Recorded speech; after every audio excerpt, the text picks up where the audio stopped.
जब हमारा जन्म होता है उस वक्त हमारे व्यक्तित्व, सोच, धारणा, चरित्र और नजरिए के बारे में कोई कुछ नहीं जानता है, यहाँ तक कि हम खुद भी नहीं।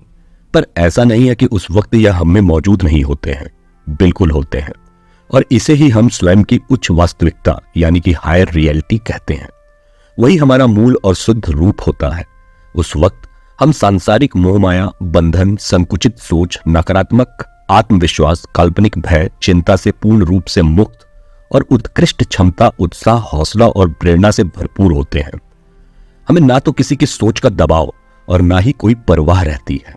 अब जरा सोच कर देखिए, अगर जन्म के समय की उसी उच्च वास्तविकता के साथ ही हम अपना पूरा जीवन बिताने का संकल्प कर लें तो सब कुछ कितना आसान, शांत और बेहतर हो जाएगा।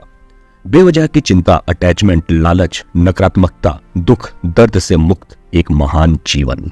वाह, सुनकर ही कितना अच्छा लग रहा है। लेकिन दुर्भाग्यवश जैसे जैसे हम बड़े होते हैं, हमारा नजरिया, सोच, धारणा सब कुछ हमारे आसपास के माहौल के अनुसार बदलने लगते हैं। हम उस समाज के सोच की परवाह करने लगते हैं जिसे हमारी कोई परवाह ही नहीं होती।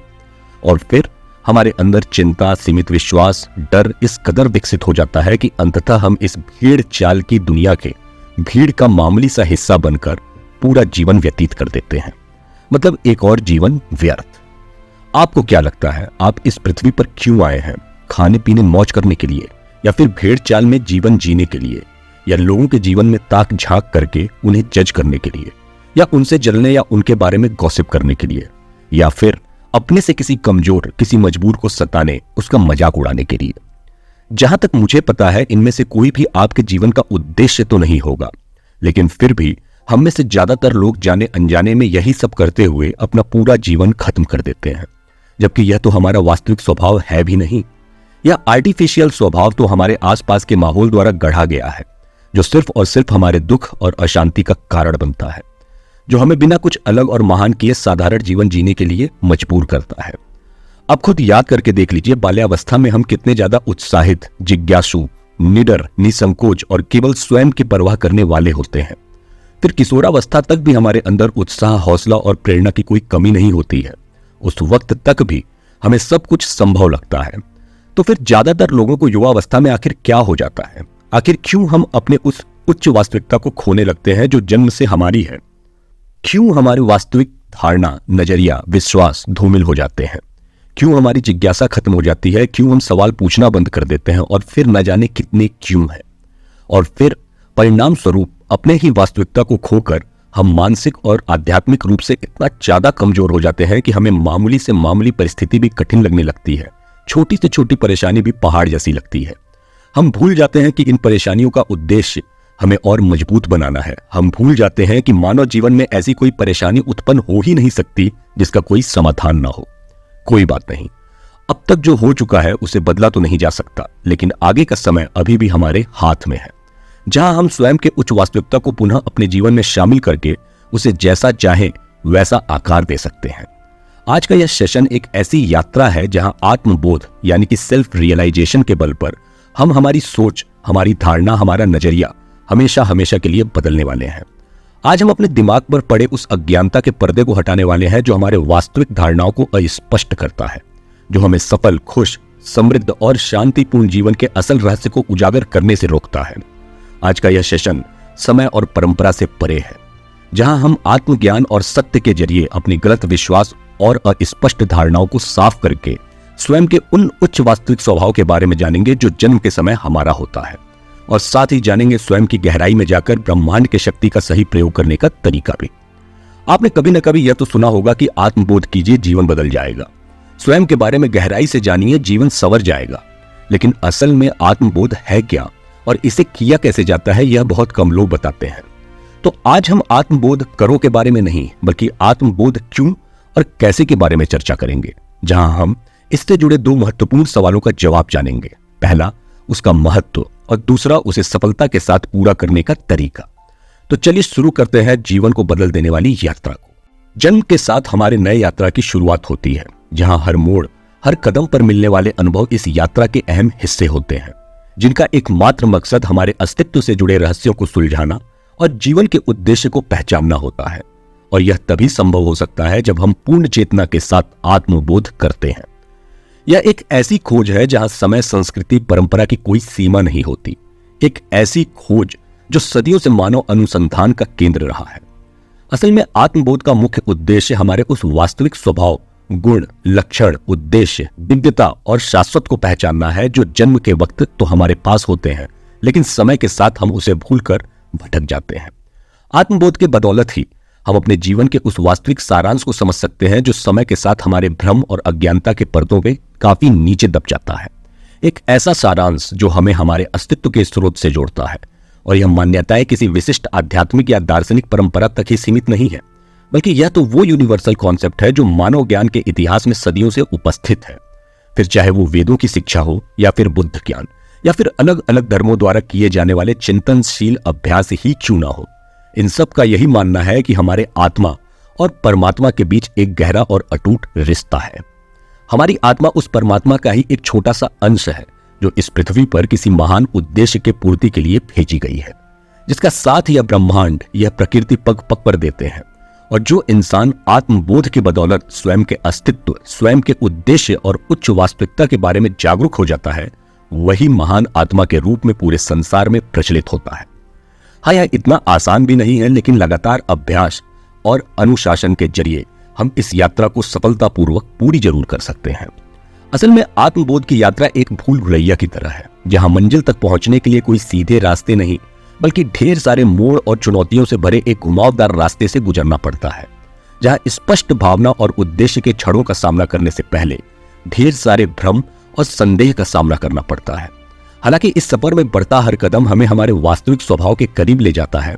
इसी दौरान हमें स्वयं के अंदर की कमी, डर, आसक्तियों का पता चलता है। इसी दौरान हमें अपने उन स्वभाव का भी पता चलता है जो वास्तव में कभी हमारे थे ही नहीं, जैसे हमसे जुड़े असहज सत्य, कंडीशनिंग पैटर्न, पूर्वाग्रह, अहंकार और भ्रम।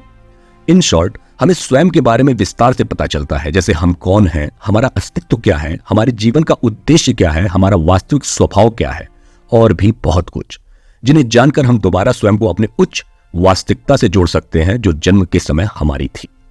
आत्मबोध की यात्रा एक ऐसी खोज है जो हमारे उन अज्ञानता के बादलों को खत्म करती है जो हमारे सही सोच समझ को अस्पष्ट और धुंधला करते हैं, जो हमारे उन वास्तविक परिदृश्य को ढक देते हैं जिन्हें जन्म के साथ हम इस संसार में लेकर आए होते हैं। जिन उत्कृष्ट सत्य, गुण और क्षमता के साथ परमात्मा हमारे आत्मा को इस पृथ्वी पर भेजे होते हैं, लेकिन उम्र के साथ हम अज्ञानी होते चले जाते हैं। ध्यान रहे, अज्ञानता का तात्पर्य यहाँ ज्ञान के अभाव से नहीं, बल्कि अपने वास्तविकता के प्रति गलत धारणा स्थापित करने से है। हमारी अनकॉन्शियसनेस की स्थिति एक धुंधले चश्मे की तरह होती है जो अक्सर हमें भ्रम के जाल में फंसाकर हमारे वास्तविक दृष्टिकोण को बाधित करती है। और इसी अज्ञानता की वजह से हम अल्पकालिक सुख, आसक्ति और संपत्ति के पीछे अपना पूरा जीवन व्यतीत करके अपने अस्तित्व के असल उद्देश्य के प्रति कभी जागरूक हो ही नहीं पाते हैं। इसको ऐसे समझिए, जब हमारा जन्म होता है तब हम शारीरिक, मानसिक हर तरह के दोष से मुक्त होते हैं। फिर जैसे जैसे उम्र बढ़ती है तो हमारे आसपास का माहौल हमारे सोचने, समझने, फैसला लेने के तरीकों को, धारणाओं को प्रभावित करने लगता है। मतलब हम जैसे वातावरण में, जैसे लोगों के साथ रहेंगे, हमारी धारणा, हमारा नजरिया उन्हीं के जैसा होता चला जाएगा। उदाहरण के लिए, जैसे आप अपना बिजनेस शुरू करना चाहते हैं, लेकिन आप एक ऐसे परिवार से संबंध रखते हैं जहां दूर दूर तक किसी ने अपने जीवन में कोई बिजनेस नहीं किया है। तो जब आप अपना यह प्रस्ताव अपने घर वालों के सामने रखेंगे तो आपको हर किसी से यही सलाह मिलेगी कि बिजनेस करना रिस्की है, इसमें मेहनत और किस्मत दोनों चाहिए। इससे अच्छी नौकरी होती है जहां हर महीने की 1 तारीख को इतना तो पैसा मिल ही जाता है कि हम अपना और अपने परिवार का पालन पोषण अच्छे से कर सकें। 1 बार, 2 बार, 3 बार जब आप वही सेम बात बार बार सुनेंगे तो आपकी धारणा बिजनेस और नौकरी के प्रति पूर्ण रूप से बदल जाएगी और फिर आप भी लोगों को यही सलाह देने लगेंगे। जबकि अगर आपका वास्तविक स्वभाव आपके साथ होता तो आप बिना किसी दबाव के अपना बिजनेस शुरू भी कर लेते और सफल भी होते। ऐसे में यह सुनिश्चित करने के लिए कि हमारी वास्तविक सोच, वास्तविक स्वभाव किसी और से प्रभावित ना हो, हमें स्वयं के प्रति, इस ब्रह्मांड के प्रति, उस परमात्मा के प्रति सर्वोच्च ज्ञान हासिल करना होगा। एक ऐसा ज्ञान जो गहन सोच, धारणा और मंथन के माध्यम से हमारे अपरिवर्तनीय वास्तविकता को उजागर करेगा।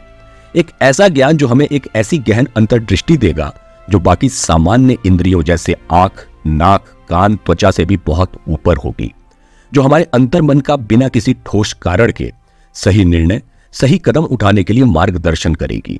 कुल मिलाकर हमें बस यह याद रखना है कि आज हम जो भी हैं, जैसे भी हैं, अपने सोच, अपनी धारणा और नजरिए की वजह से हैं, और जब चाहे इसे सकारात्मक तरीके से बदलकर अपने उच्च वास्तविकता को जागृत कर सकते हैं।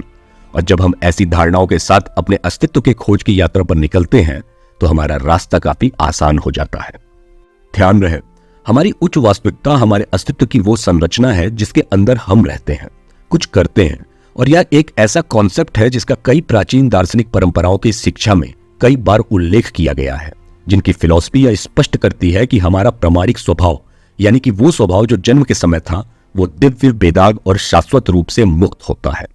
अब आप यही सोच रहे होंगे कि जब हमारा प्रामाणिक स्वभाव दिव्य है तो हम इसके बारे में पूरी तरह से अनभिज्ञ कैसे हैं?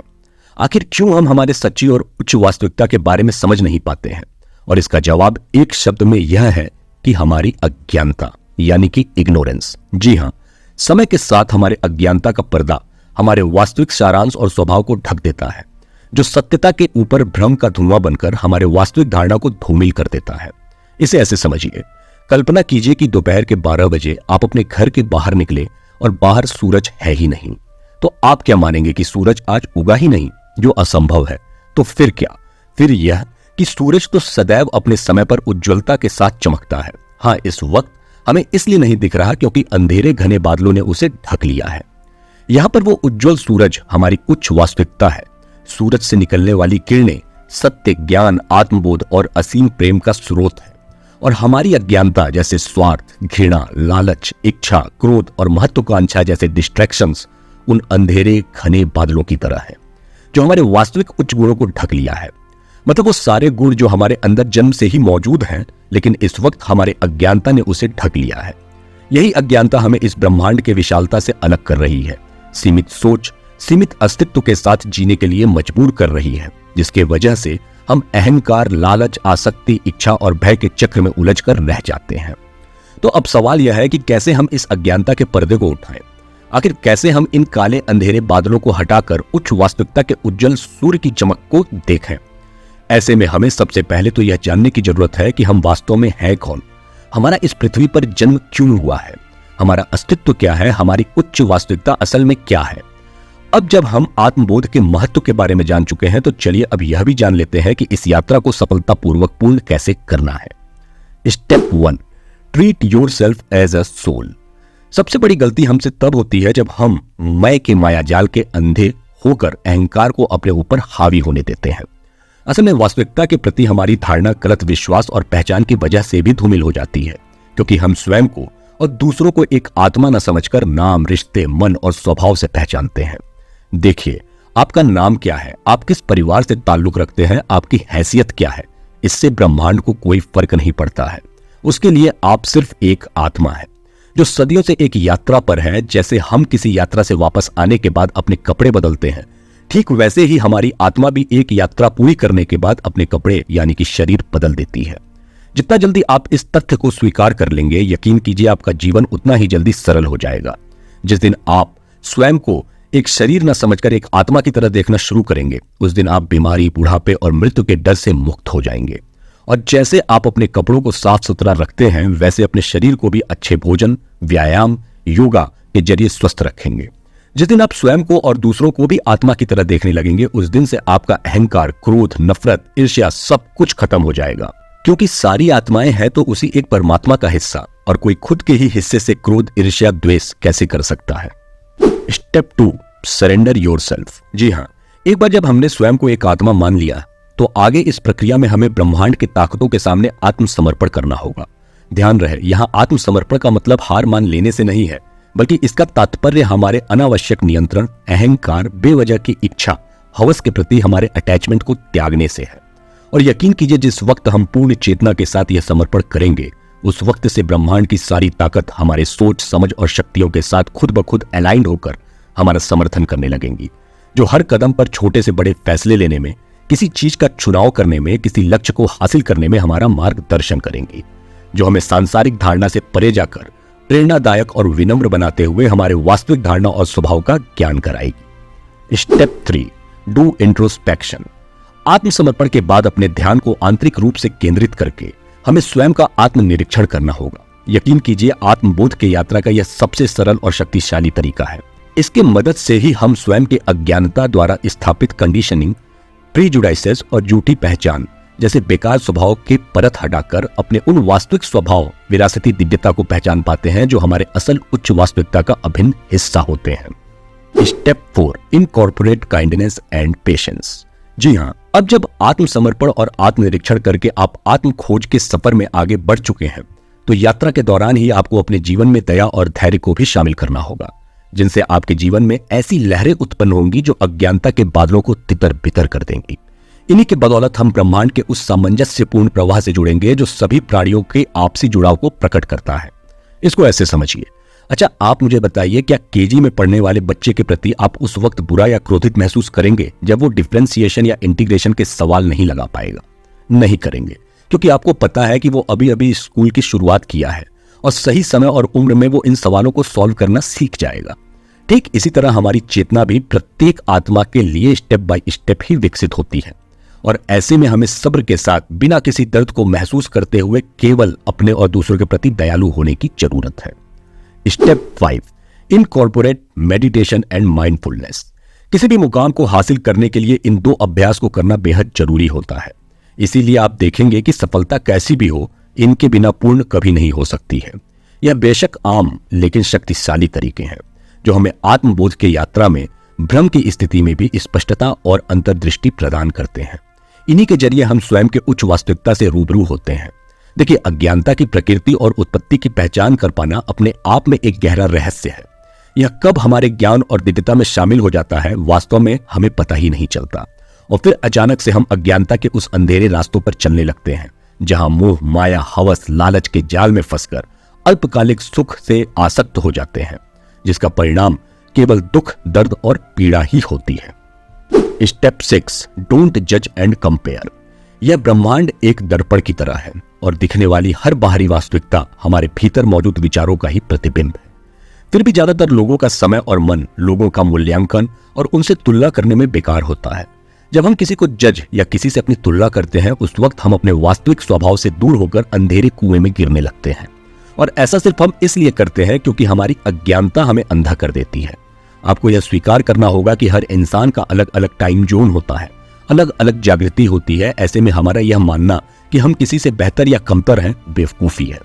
हर किसी की अपनी यात्रा है, अपनी परिस्थितियां हैं, और हमें उसका सम्मान करना चाहिए। आपको स्वीकार करना है कि प्रत्येक व्यक्ति अपनी यात्रा पर है और अपने पसंद के अनुसार जीवन का अनुभव कर रहा है। प्रत्येक व्यक्ति अपने गति से विकसित होना और बढ़ना सीख रहा है। ध्यान रहे, हर इंसान अपनी जीवन योजना खुद चुनता है और सिर्फ उसे ही अपने जीवन को जज करने का अधिकार भी है। फिर जो सत्य लगता या दिखता है, उसके आधार पर किसी दूसरे का मूल्यांकन करना हम में से किसी का भी काम नहीं है। Step 7, aware yourself. दुख, दर्द, पीड़ा की स्थिति में आप स्वयं से पूछिए कि ऐसा क्या है जो आप अपने भीतर दबा रहे हैं। अपने जागरूकता के जरिए स्वयं के गहराई में जाकर उस तकलीफ के पीछे का असल कारण जानने की कोशिश कीजिए जो आपको व्यथित कर रही है, और यकीन कीजिए, जब आपको उसका असल कारण पता चलेगा तब आपको यह एहसास होगा कि आप बेवजह की चिंता से ग्रसित हो रहे थे। असल में तो यह व्यथित होने वाली बात ही नहीं थी। स्टेप 8, प्रैक्टिस लेटिंग गो। आत्म खोज की यात्रा के दौरान एक और महत्वपूर्ण अभ्यास किसी चीज को जाने देना भी है। एक बात जान लीजिए, जो आपका है वो आपसे कभी दूर जा नहीं, और जो आपका नहीं है वो आपके पास कभी रहेगा नहीं। ऐसी धारणा को अपने मन में बसा लीजिए।